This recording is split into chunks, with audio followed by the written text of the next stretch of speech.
नमस्कार, आप देख रहे हैं जेएमडी न्यूज। मैं हूं नंदिनी लाक्षकार। खबरों की ओर बढ़ेंगे उससे पहले नजर इस वक्त की सुर्खियों पर।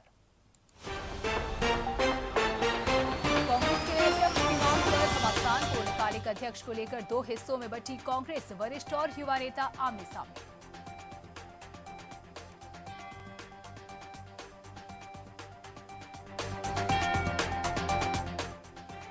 सीरम इंडिया ने 73 दिन में कोरोना वैक्सीन लॉन्च होने के दावे को बताया गलत। कहा आखिरी चरण में है ट्रायल, कंपनी खुद करेगी ऐलान।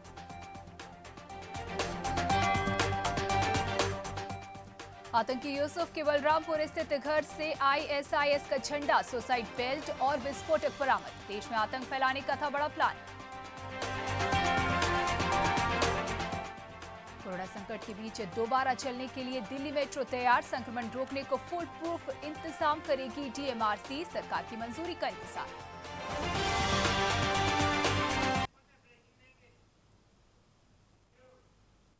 और सबसे पहले बड़ी खबर फतेहपुर से।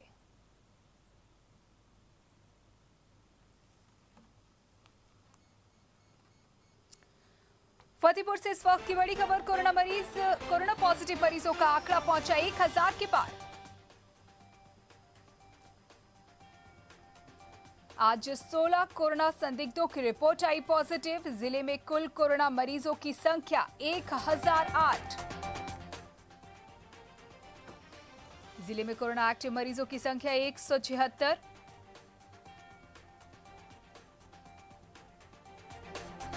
सात 730 कोरोना संक्रमित व्यक्ति हुए हैं ठीक। कोविड-11 हॉस्पिटल से डिस्चार्ज किया गया उन्हें।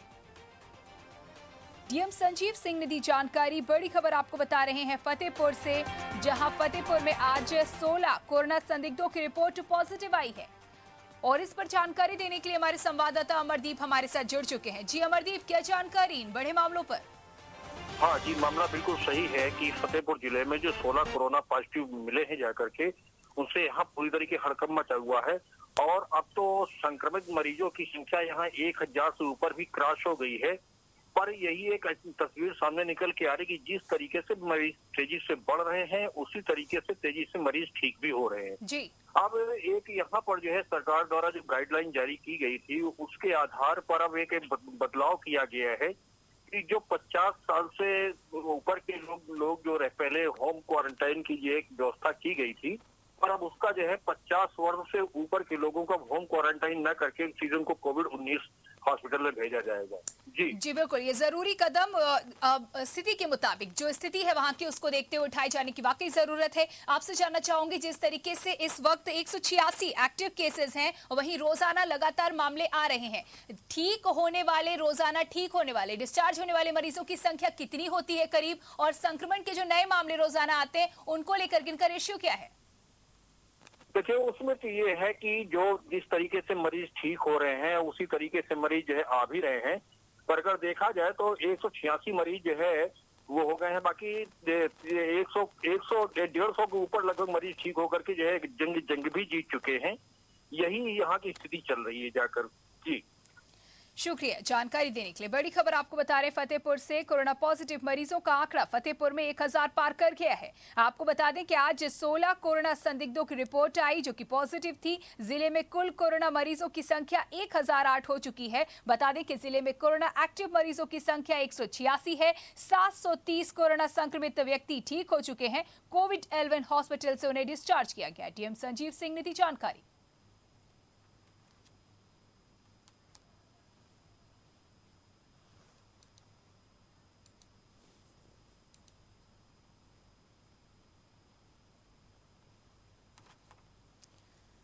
तो फतेहपुर से बड़ी खबर आपको बता रहे हैं, जहां कोरोना मरीजों का आंकड़ा फतेहपुर में 1000 पार कर गया है। बता दें कि 1008 हो चुकी है जिले में कुल कोरोना संक्रमितों की संख्या। आज 16 कोरोना संदिग्धों की रिपोर्ट पॉजिटिव आ गई है। जिले में एक्टिव अगर केसेस की बात की जाए कोरोना के, तो 180 है इस वक्त। 730 कोरोना संक्रमित ठीक हो चुके हैं, स्वस्थ हो चुके हैं और उन्हें घर भेजा जा चुका है।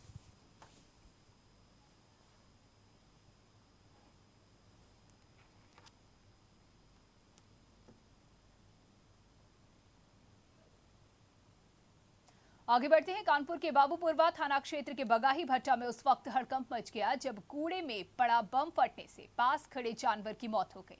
वहीं मासूम समेत 4 लोग घायल हो गए हैं। जानकारी के मुताबिक देर रात हुआ यह धमाका इतनी तेज था कि आसपास खड़ी कार के शीशे टूट गए तथा वहीं खड़ी स्कूटी और बाइक भी क्षतिग्रस्त हो गई है। धमाके की सूचना मिलते ही एसपी साउथ दीपक भूकर, सीओ आलोक समेत भारी पुलिस फोर्स के साथ फॉरेंसिक टीम के साथ मौके पर पहुंची। एसपी साउथ ने बताया कि घायलों को इलाज के लिए अस्पताल भेज दिया गया है और आशंका है कि कूड़े में पड़ा कम तीव्रता का कोई विस्फोटक जैसे सुतली बम को जानवर ने चबा लिया होगा, जिससे विस्फोट हो गया। मामले की जांच की जा रही है।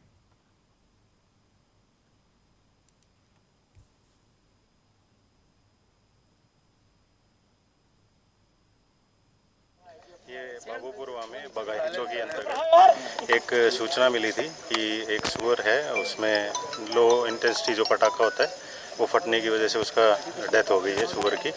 और साथ में जो एक गाड़ी खड़ी थी उसके शीशे भी टूट गए। मौके पे हमने एफएसएल और एएस जो टीम है वो बुलाई है और आगे की कार्रवाई की जा रही है। भैया इंटेंसिटी इतनी कम थी तो कार के शीशे फटना, मतलब आसपास दीवारें गिर जाना, कहीं ना कहीं जो वही मतलब जो ज्वलनशील पदार्थ रहा होगा कहीं ना कहीं तीव्र गति का था, तभी दीवार टूटी हुई है, तभी शीशे टूट गए हैं। नहीं, ये कोई पटाखा हो सकता है और बाकी फॉरेंसिक टीम को हमने बुला लिया है, वो जांच कर रही है। उसकी जांच के बेसिस पे जो भी परिणाम आएंगे उससे आपको अवगत कराया जाएगा। यूपी के जनपद कानपुर देहात में दिन दहाड़े खेत पर किसान की धारदार हथियार से गला काटकर हत्या होने से सनसनी फैल गई। किसान की हत्या से परिजनों में कोहराम मच गया। दिन दहाड़े किसान की हत्या की सूचना पर पुलिस आलाधिकारी भारी पुलिस बल के साथ मौके पर पहुंचे।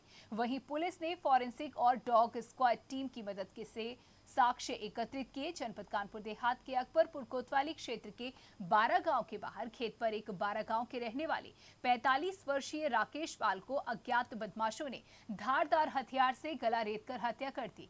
हमलावरों ने राकेश पर धारदार हथियार से कई बार वार कर निर्मम हत्या की।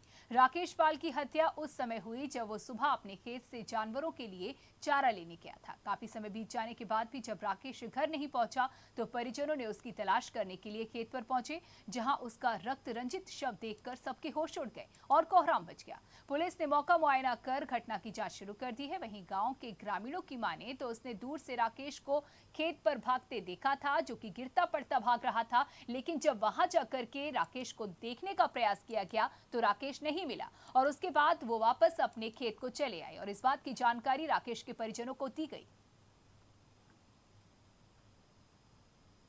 जी सुबह सुबह हम खेतों में पानी लगाने जा रहे थे, वो सामने ट्यूबवेल है वहाँ पे, तो वहाँ पानी गिर रहा था, छप्पर नीचे खड़े हो गए हम। तो फिर थोड़ी देर बाद मतलब पानी कम हुआ, देखा एक आदमी तो भगता हुआ यहाँ से वहाँ तक गया, ठीक वहाँ बैठा या गिरा, फिर वापसी टर्न हुआ, ठीक हमने इतना देखा तो मुझसे सोचा राकेश है, कर भी काटने गए, रास्ते तक आए, फिर पानी बरसने लगा, वापस ही गए। तो वही जब पानी बंद हो गया तो फिर हम उधर से आए, हमें कुछ शंका हुई तो बल्कि यही मेरे दावे भी चले गए। ऐसे राकेश को उधर तो कहीं दिखे नहीं। फिर अपना वो हमारा खेत है वहाँ गए, खेतों में पानी लगाया, वहाँ से 2 घंटा बाद आए। ये सूचना हमने एक आदमी को दी कि यार ऐसी सी बात है, राकेश की साइकिल भी खड़ी है, वो कहीं दिख नहीं रहे। फिर हम सीधा हमारा घर चले गए। डेली आते थे कर भी काटने, डेली परमानेंट यहाँ टहलने आते थे, कर भी लेने आते थे। बस जब से वापस नहीं गए, सब लोगों ने ढूंढा तो आते यहाँ देखा तो उनका मर्डर हो गया। तो कैसे हत्या हुई है? अब ये तो सब यहाँ कोई लोग देख थोड़ी ना। कहाँ चोट है? यहाँ गले में है, पेट में है।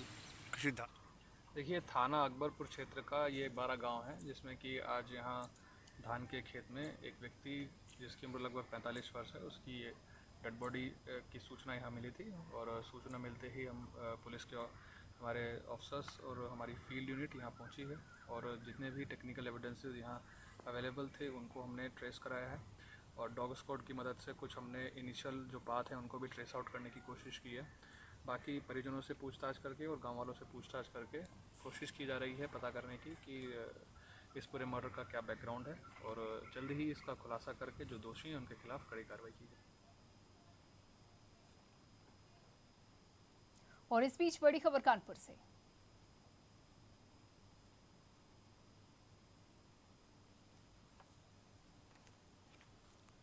कानपुर से इस वक्त की बड़ी खबर, जहां कल्याणपुर लाइफ ट्रॉन हॉस्पिटल में परिजनों ने काटा हंगामा। 3 लाख से ज्यादा का बिल देखकर भड़के परिजन।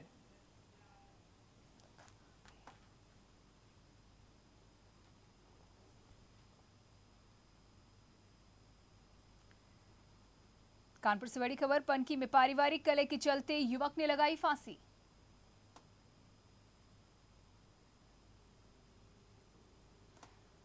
जानकारी होते ही परिजन युवक को उपचार के लिए हॉस्पिटल लेके गए। डॉक्टरों ने युवक को मृत किया घोषित। सूचना पर मौके पर पहुंची पुलिस। घटना की गहनता से की जा रही है पड़ताल। घटना पनकी थाना क्षेत्र के बी ब्लॉक की बड़ी खबर कानपुर से।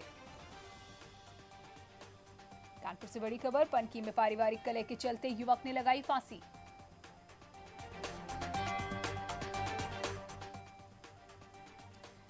जानकारी होने पर परिजन युवक को लेकर गए पास के हॉस्पिटल, जहां डॉक्टरों ने युवक को मृत किया घोषित।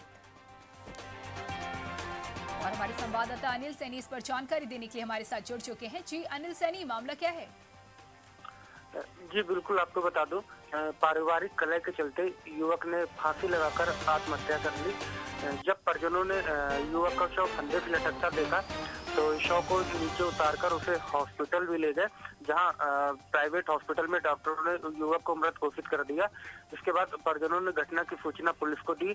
मौके पर पुलिस पहुंची और घटना की जांच पड़ताल कर रही है, लेकिन अभी तक ये नहीं पता चल पाया कि आखिरकार मामला क्या था, किस वजह से युवक ने फांसी लगाई है। परिवार वालों को कहना यह है कि कुछ दिनों से युवक पारिवारिक समस्याओं के चलते तो परेशान रहता था, जिस वजह से इस घटना को अंजाम दिया है। जी, युवक की उम्र क्या रही होगी? क्या विवाहित था युवक, छात्र था, क्या वजह हो सकती है?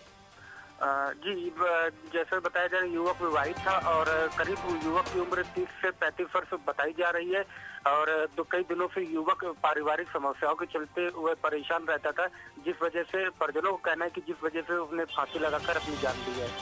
जी, जानकारी के लिए शुक्रिया। बड़ी खबर आपको बता रहे कानपुर से, जहां पनकी में पारिवारिक कलह के चलते युवक ने फांसी लगा ली। बता दें कि डॉक्टरों ने युवक को हॉस्पिटल ले जाया गया युवक को इलाज के लिए, जहां डॉक्टर ने युवक को मृत घोषित किया। पुलिस मामले की गहनता से जांच और पड़ताल कर रही है। घटना पनकी थाना क्षेत्र के बी ब्लॉक की।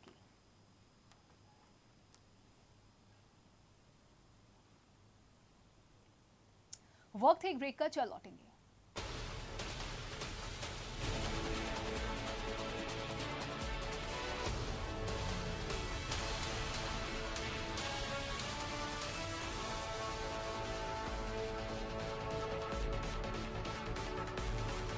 मेहमान नवाजी का शाही अंदाज, Khidmat restaurant, covered and open air का खुशनुमा माहौल, फुली एयर कंडीशन, बेहतरीन service, Indian, Mughlai, Chinese and continental food prepared by well trained chef, आपकी खिदमत के लिए हमेशा तैयार। Khidmat restaurant, grand Geet hotels, the mall, Kanpur.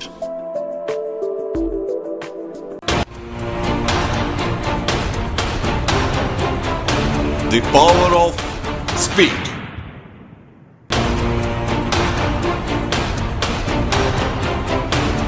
The joy of unlimited. The value for money. Excitel fibre लाया इंटरनेट सर्फिंग का शानदार अनुभव। एक्साइटल का दमदार पॉकेट फ्रेंडली इंटरनेट ऑफर मात्र 436 रुपए प्रति माह पर 100 Mbps unlimited data gigabyte device के साथ इंस्टॉलेशन पाएं सिर्फ 2500 में। डिवाइस वापसी पर 2000 रुपए पाएं वापस। 300 Mbps तक की स्पीड, अनलिमिटेड डाटा, न बफरिंग का झंझट, न आंधी तूफान का डर। एक्साइटल फाइबर। अधिक जानकारी के लिए अपने लोकल केबल ऑपरेटर से संपर्क करें या करें कॉल 011 33 44 77 88 पर। प्रिय ग्राहक, हम आशा करते हैं कि आप और आपका परिवार सुरक्षित एवं स्वस्थ होगा। अब आप अपने घर के सुरक्षित वातावरण से भी अपने मासिक केबल बिल का भुगतान हमें ऑनलाइन पेमेंट विकल्पों के द्वारा कर सकते हैं। आपको बस इतना करना है कि www.paytvnow.com पर जाकर अपने credit card, debit card, RuPay card, net banking, UPI, व पेटीएम आदि के माध्यम से अपने मासिक केबल टीवी बिल का भुगतान करना है। अधिक जानकारी के लिए अपने डैन केबल ऑपरेटर से संपर्क करें।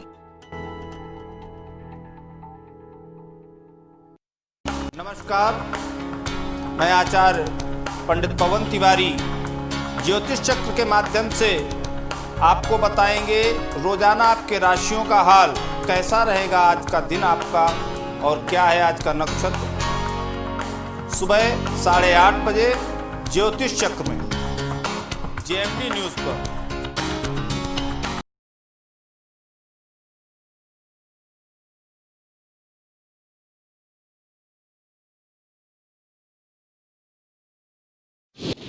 आप देख रहे हैं जेएमडी न्यूज, आम जन की आवाज।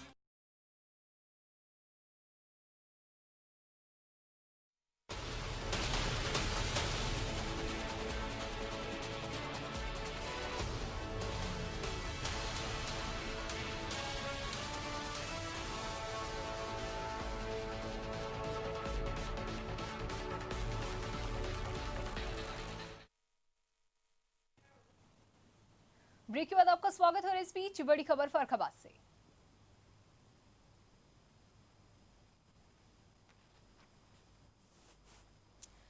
फर्रुखाबाद से बड़ी खबर, जहां स्वास्थ्य विभाग की खुली पोल।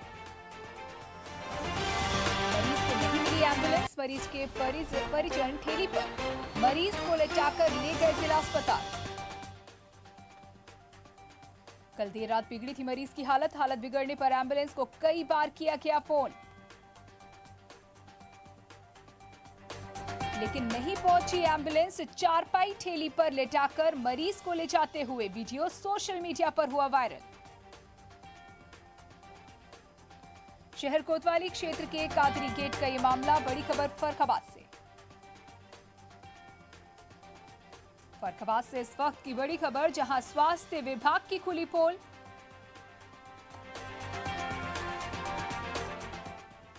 कल देर रात मरीज की बिगड़ी थी हालत बिगड़ने पर एम्बुलेंस को कई बार किया गया फोन, लेकिन एम्बुलेंस नहीं पहुंची। चारपाई ठेली पर लेटाकर मरीज को ले जाने का वीडियो सोशल मीडिया पर वायरल। फर्रुखाबाद से बड़ी खबर, स्वास्थ्य विभाग की खुली पोल, नहीं मिली मरीज को एम्बुलेंस।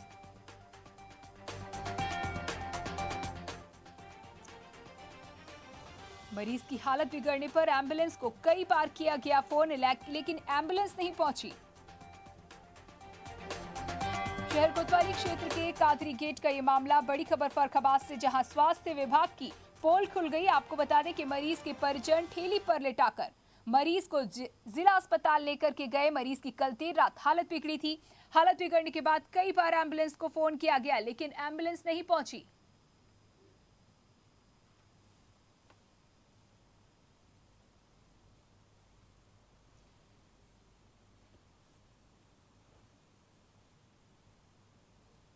बड़ी खबर फर्रुखाबाद से आपको बता रहे हैं, जहां स्वास्थ्य विभाग की पोल खुली। बता दें कि मरीज को एम्बुलेंस नहीं मिली। मरीज के परिजन ठेली पर मरीज को लेटाकर ले गए जिला अस्पताल।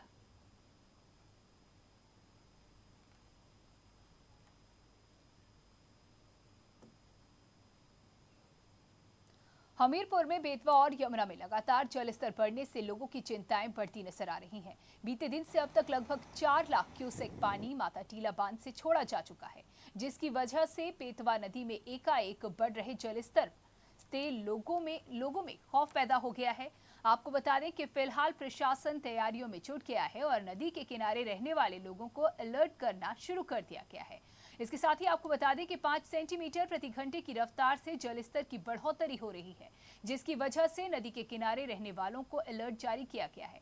बेतवा खतरे के निशान से अभी 4 से 5 मीटर की दूरी पर है। नदी में शिकार करने वालों पर रोक लगा दी गई है। साथ ही पुलिस भी लाउडस्पीकर से सभी को सचेत रहने की सलाह दे रही है।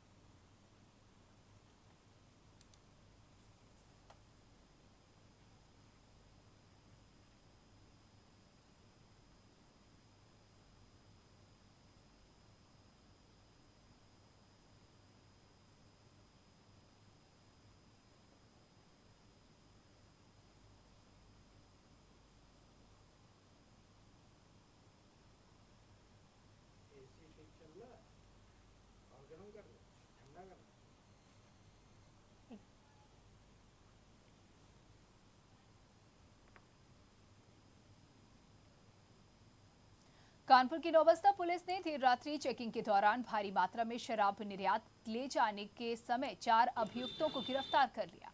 पुलिस ने शराब बनाने की सामग्री समेत एक ओमनी वैन भी बरामद की है। वरिष्ठ पुलिस अधीक्षक प्रीतिंदर सिंह के निर्देशन में चल रहे धरपकड़ अभियान में नौबस्ता पुलिस को ये बड़ी सफलता हाथ लगी। आपको बता दें कि नौबस्ता थाने में मामले का खुलासा करते हुए प्रेस वार्ता के दौरान वरिष्ठ पुलिस अधीक्षक ने बताया कि शनिवार देर रात नौबस्ता पुलिस ने नवीन गल्ला मंडी पर चेकिंग के दौरान एक वैन में भारी मात्रा में केमिकल और करीब 83 पेटी अवैध देशी शराब जब्त की है और वैन में सवार 4 अभियुक्तों को गिरफ्तार कर लिया। अभियुक्तों की निशानदेही पर पुलिस टीम जहानाबाद थाना अंतर्गत खजूरिया गांव में छानबीन की गई तो मौके पर पुलिस ने 7 ड्रम केमिकल, सील्ड पैक पौवे और रैपर, 3 छाल खाली बोतल और QR कोड, अल्कोहल मीटर समेत तमाम उपकरण बरामद किए।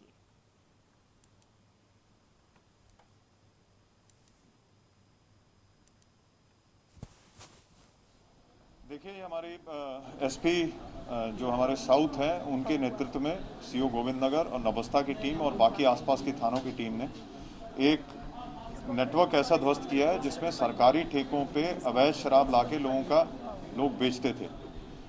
इनका कोई सरकारी ठेका नहीं है, लेकिन ये आगे सप्लाई करते थे और बहुत से हमारे जनपद में नहीं, हमारे जनपदों के अलावा आसपास के कई जनपदों में दूर तक, इवन बुंदेलखंड तक ये लोग अपनी सप्लाई देते थे। इन्होंने जहानाबाद में, बगल के डिस्ट्रिक्ट में जहानाबाद में इन्होंने अपना इसकी फैक्ट्री लगाई हुई थी, जहां इनका पूरा सामान स्टोर था और यहां ये सप्लाई के लिए एक गाड़ी में भर के लाए थे। इसमें लगभग 3700 क्वार्टर्स मिले हैं और उसके अलावा काफ़ी इनका खाली सामान, रैपर जो यूपी गवर्नमेंट के बारकोड हैं और स्पिरिट, 7 ड्रम स्पिरिट मिली है इनकी तरफ, इनके वहाँ गोडाउन से। और हमारा प्रयास है कि इनके पूरे नेटवर्क तक पहुँचा जाए किन किन सरकारी ठेकों पर ये बेचते थे, क्योंकि ये जो मिश्रण कर रहे हैं इनके पास कोई फैक्ट्री नहीं है, ये इथाइल अल्कोहल है, एब्सोल्यूट स्पिरिट है या मिथाइल अल्कोहल मिक्स कर रहे हैं, उसमें कौन सा कलर ये यूज़ कर रहे हैं, ये बहुत ज़्यादा चांसेस हैं कि ये जो सोल्यूशन बाद में बनाते हैं वो हानिकारक भी हो सकता है, वो किसी भी पीने वाले को प्रॉब्लम भी क्रिएट कर सकता है। और इस बीच बड़ी खबर इटावा से।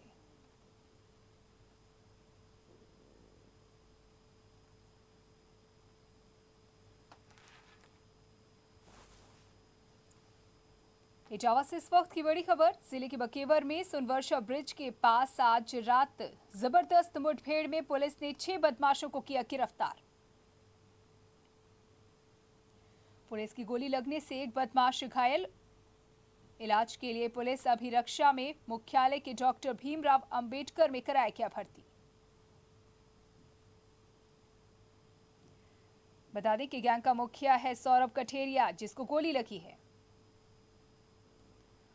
पुलिस अधीक्षक ग्रामीण ओमवीर सिंह ने ये जानकारी मुठभेड़ स्थल पर दी। रात 11 बजे से 1 बजे के बीच हुई ये मुठभेड़।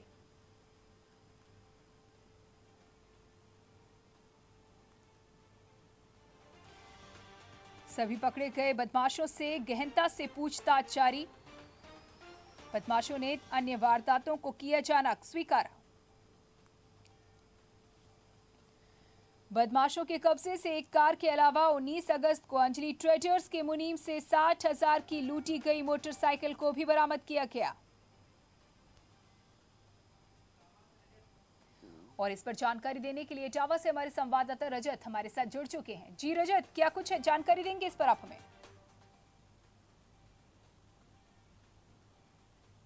ये बीती रात की घटना है, जहां पर वाहन चेकिंग एसएसपी के आदेश पर हो रही थी। वहीं एक ओमनी कार में सवार 6 बदमाशों को रोका गया तो उन्होंने पुलिस के ऊपर हमला कर दिया, जिसके चलते पुलिस ने भी अपनी आत्मरक्षा करने के उद्देश्य को लेकर फायरिंग की गई, जिसमें एक बदमाश के पैर में गोली लगी है। बाकी 5 बदमाशों को पकड़ लिया गया है। जी, तो क्या मुठभेड़ में सारे के सारे बदमाश गिरफ्तार किए जा चुके हैं, पकड़े जा चुके हैं, या फिर किसी के फरार होने की भी जानकारी? नहीं, यहाँ जानकारी बता दूं, जिस तरीके से 6 जो बदमाश ओमनी कार में थे उनको 6 को पकड़ा गया है और उन्होंने पहले की भी घटना की, लूट की घटनाओं को, कई घटनाओं को स्वीकार किया है। जी शुक्रिया जानकारी देने के लिए। बड़ी खबर आपको बता रहे हैं इटावा से। इटावा जिले के बकेवर में सुनवर्षा ब्रिज के पास रात हुई जबरदस्त मुठभेड़ में पुलिस ने 6 बदमाशों को गिरफ्तार किया है।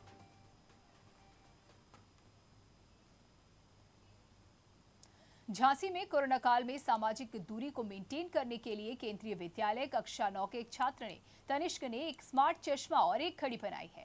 घड़ी के माध्यम से पैराबैंगनी किरणें शरीर को सैनिटाइज करती हैं और चश्मा 1 मीटर से कम की दूरी को मेंटेन करता है। चश्मा 1 मीटर से कम की दूरी होने पर अलर्ट करता है और हाथ में बांधे जाने वाली घड़ी पैराबैंगनी किरणों से सैनिटाइज करने का काम करती है। छात्र को ये प्रेरणा नीति आयोग द्वारा संचालित अटल टिंकरिंग लैब से मिली।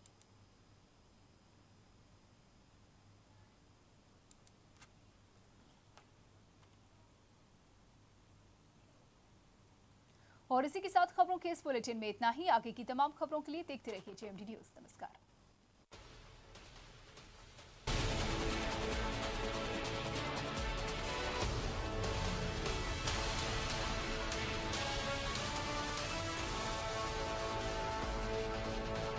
Grand Keith Hotels. Comfort. Luxurious.